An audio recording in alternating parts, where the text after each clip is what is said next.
Hello to the beautiful people. So in this video we're going to learn about how can we convert a string into the integer in the JavaScript. Alright, so this is a really simple thing to do.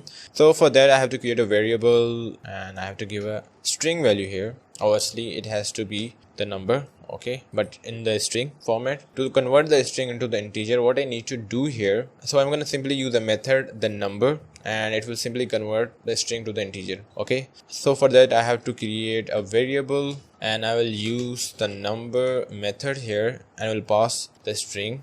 And now what I need to do here, I'm going to simply console log my variable, and with that I have to also go with the type of, let's just run this, and we have the number and the data type of the x in num variable is the number. Okay, so you can simply convert a string into the integer in this way, but we also have another way in which we have to use another method which is parseInt, and that you have to provide the value, okay, into the string. So you also have to provide the radix here. So for the number you have to provide the 10 here, so it will simply convert our string into the number. And we also have another way, so for that I'm gonna simply use the unary plus before the string, all right, and it will simply convert my string into the integer. So this is how you can convert the string into the integer in the JavaScript. And this is all for this video. If you really find this useful, hit the like button and subscribe the channel, and bye bye.